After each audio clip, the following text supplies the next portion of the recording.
Just want to remind you guys, this episode is presented by Prize Picks. Download the app today. Use the code JUICE to get $50 instantly after you play your first $5 lineup.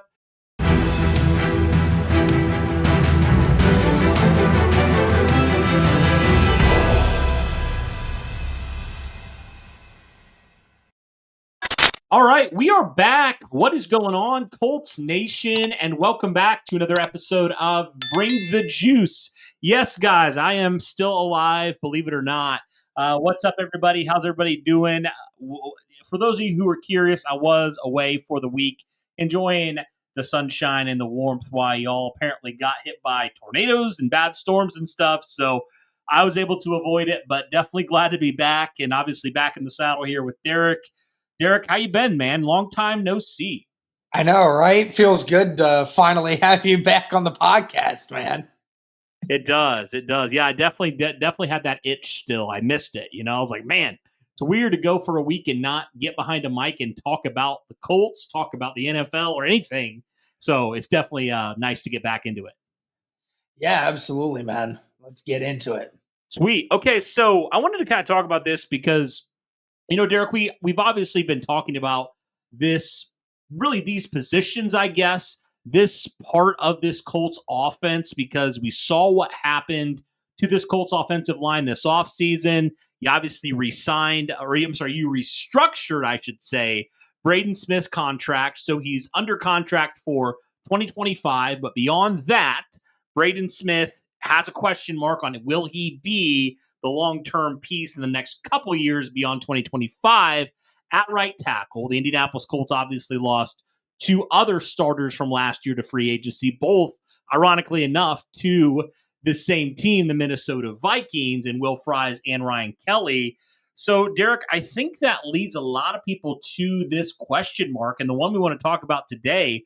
What does the future look like on the right side of that offensive line for the Indianapolis Colts? Because there's a lot of question marks right now. Like I said, you have Braden Smith still this year, but beyond that, it's uncertain on his future with the Indianapolis Colts. He's obviously, when he's been on the field, he's been a very, very solid right tackle for the Colts. But the problem is, Derek, he's had some injuries that have flared up the last couple of years. He's had some things flare up. I mean, we don't know 100% what happened last year, but the reality is the last two seasons, Derek, he has missed time for whatever reason or another. So you look at that, you say you're paying him a good chunk of money, and still, even with the restructure, you're still paying him a good amount of money. But you have Matt Gonsalves, who you drafted last year in round 3 last year. He played and filled in at right tackle without Braden Smith. You don't really have an answer right now 100% on the future of right guard. Right tackle's kind of up in the air because you don't know where Matt Gonsalves is going to play.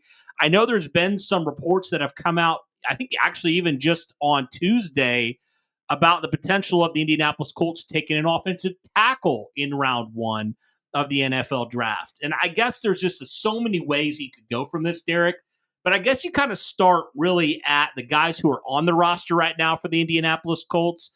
And I guess the biggest thing that the Colts will have to decide is, what do they view Matt Gonsalves long term? Do they view him as a guard or do they view him as a tackle? Right? Because he came out and he was a tackle, but I know a lot of people projected him at guard, right, coming out of college last year. And he played a little bit. Like he had a couple snaps, I think, in like maybe preseason, training camp. But really, he was a right tackle. He was a tackle for the majority of last season. And I guess that kind of raises the question. We can start there. Where do you view Matt Gonsalves right now?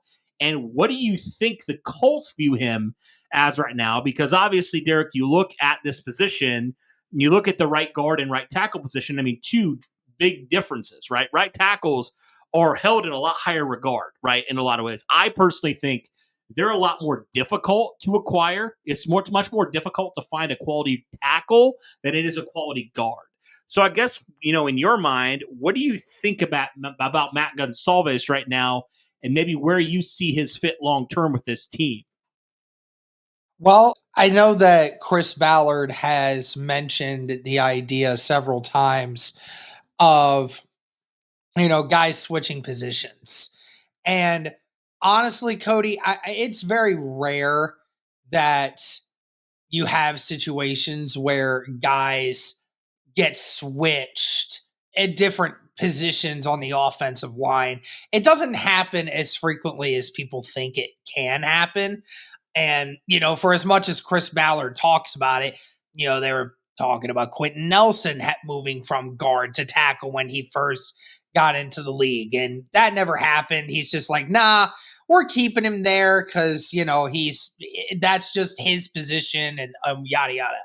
And, people talked about Bernard Ryman originally. And, and now, like you mentioned, you have people talking about Matt Gonsalves. And even for a time, Braden Smith, people are being like, does he move back into guard?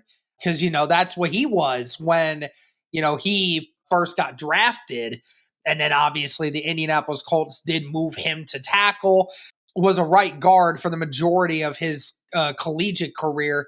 So moving from right guard to right tackle wasn't too much of a change, but Braden Smith did adapt to that very well. Ultimately, Cody, as far as Matt Gonsalves, it is really going to come down to how the Indianapolis Colts address the offensive line in the draft, which we're about to get into here in a second. But yeah, as far as Matt Gonsalves, I could see it going either way, depending on what position the Indianapolis Colts feel is more important as they, go through the rest of this offseason. But yeah, it could go right guard or right tackle either way. Yeah, and I mean, I think long term, you look at right tackle. If you're going to draft a guy early, you obviously want to go probably more premier and go tackle, right? You want to get a guy that long term, he's going to be cheaper for the next 4 or 5 years, right? Well, he's going to be very cheap. And, in comparison to guard, I mean, as much as we love Quentin Nelson, that doesn't happen a lot. You don't take a guard in the first round, right?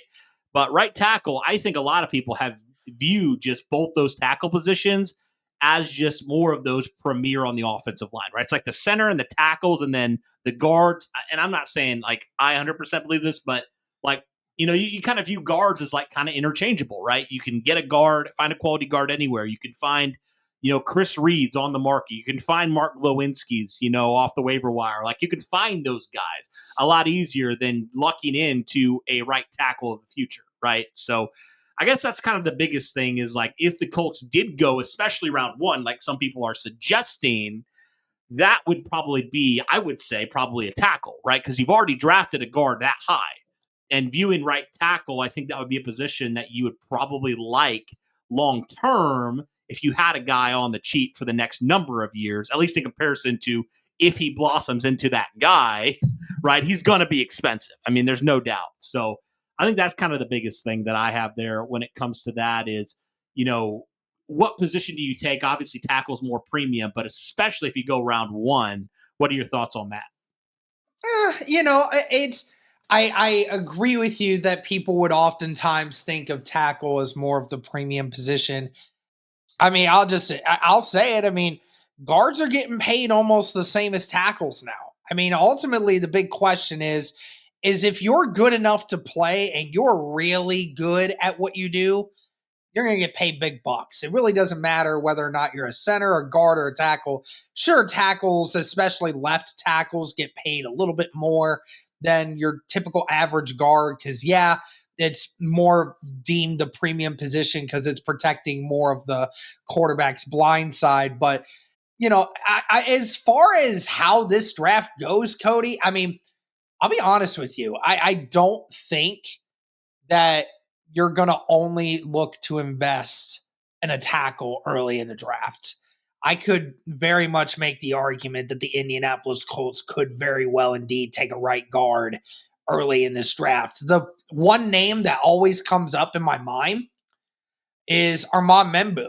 And, if he doesn't get taken in the first 13 picks of this draft, which there's a chance that he might not, he's one of the premier offensive line prospects, but he is mainly a guard. There is that chance of position flexibility with him, which could entice a team to want to potentially take him early, but they may not because, like you said, not a lot of teams are looking for a guard right now. But if you're the Indianapolis Colts and you're saying to yourself that, you have your right tackle in the future of Matt Gonsalves, and you want to, just have him work behind Braden Smith, he can be that roster spot for right guard or right tackle, depending upon the two, then that's fine. But it wouldn't surprise me if the Indianapolis Colts do take a guard in the first 2 rounds, because there's not as many draft picks that are going to get taken at guard in the first round. But Cody, those picks, anywhere from 20 to about 60, there's a handful of guards that will get taken off the board in that, late first and in that second round. A lot of them are going to get taken. And, so as far as first rounders, I mean, yeah, you may want to potentially take a tackle earlier because, like you say, you got Calvin Banks, you have Josh Simmons if he's healthy, and you have a couple other options there at tackle that, you could take early if you wanted to. But, say the Indianapolis Colts trade back and they acquire another early second rounder or something like that, you could be looking at Tyler Booker. You could be looking at Donovan Jackson. You could be looking at, as I mentioned, Armand Membu. So there's a handful. I mean, and I could continue to keep going. So, I mean, this is a position, Cody, that a lot of people are not wanting to accept that the Indianapolis Colts might be taking a shot on in this. Because obviously we mentioned the tight end. We mentioned the linebacker. There's sexier picks that the Indianapolis Colts could make with those first 2 rounders. And no doubt that the Indianapolis Colts will be looking to do something with that. I'm just saying, do not be surprised if it does happen. I don't think it will happen, at least not in the first round, because there are other positions that the Indianapolis Colts need to focus on right now rather than later on. But it would not shock me at all if one of those first 2 picks is used for either a guard or a tackle for the future. As we said, guys, today's episode is sponsored by Prize Picks. Now, what is Prize Picks? Prize Picks is the largest daily fantasy sports platform in North America. Instead of battling against thousands of other players across platforms, you're basically picking 2 to 6 player stat projections, and you're choosing more or less on those stat projections to be able to watch those winnings roll in. It's very easy. Do you guys want to play along at some of Prize Picks' favorite players like rapper Meek Mill and UFC fighter Sugar Sean O'Malley? Well, if you guys sign up today, you can find the community plays under the promos tab of the app to view the entries of some of the biggest names on the platform and be a part of that as well. You can now win up to 100 times your money on Prize Picks with as little as 4 correct picks. You can turn $10 into $1,000 just like that with NBA, NHL, and college basketball entries today on Prize Picks, America's #1 fantasy sports app. Like a lot of other things, guys, they also offer injury insurance, so your entries stay in play even if one of your players gets injured. So if someone exits the game in the first half and does not return in the second, that player projection won't count against you and the rest of your entry stays live. So it's great bounce back for that one. What I love about the app as well, guys, is it's not just sports like NBA, NHL, football, and tennis, and baseball, and all these other things, but there's also a lot of others that go into it as well. If you like to place entries on video game situations like Call of Duty, CS2, Apex, if that's something that appeals to you, there's a wide variety of sports and video games and everything else that you can place entries on. And I love how expansive it is. Even just looking at the NBA, there's entries you can make with turnovers, with points. You can do combo deals, dunks, field goals attempted, all of these different things. So there's just so many different ways to make money off of these entries. Be sure to download the app today and use the code JUICE to get $50 instantly after you play your first $5 lineup. I guess I look at this, and it would be the same argument I'd have for linebacker too, Derek, because I know a lot of people have said like Jihad Campbell, at pick 14. I look at that and I say, wouldn't that, not that it would be a waste because they're good players, but based off your history of finding offensive linemen on late day 2, day 3, Will Fries comes to mind. Finding, Zaire Franklin, finding, all these guys that you have found later in the draft when you have clear needs at tight end, especially. And you could argue a couple other positions as well. With that, I guess I look at that and I say, okay, if you trade back, for example, like I would be more okay with that if you took a guy in, round 2 or something like that. But I'm kind of like, you have, like you said, more premium positions, and you've proven that you can find players later in these drafts that can come along and can compete for starting spots, potentially even, be pretty good starters and pretty good pros in the league. So I look at that and I say that would be the thing that I would be curious about. And my argument against, especially round 1, I taking one of those positions, because I say you've proven you can identify and get these guys. So there's other positions, though, that you just don't have. Like at the offensive line position, at least for 2025, you have Braden Smith, you have Matt Gonsalves, you have a couple other guys that have played guard, right? And there's some free agency options, but like tight end, you have nobody, absolutely nobody that can do anything anyway. I mean, probably Drew Ogletree would be about the only one that you'd be okay, but probably not even as like a tight end 2, maybe. Like that's to the point where this tight end room is so depleted right now. Whereas the offensive line, yeah, I do think you definitely need to address it in one, if not multiple ways. But I look at this and I say that's a position you've been able to identify and get pretty good play out of the majority of guys you've drafted. So why not go that route again? Why not get a guy, outside of day 1, I guess, especially. Yeah.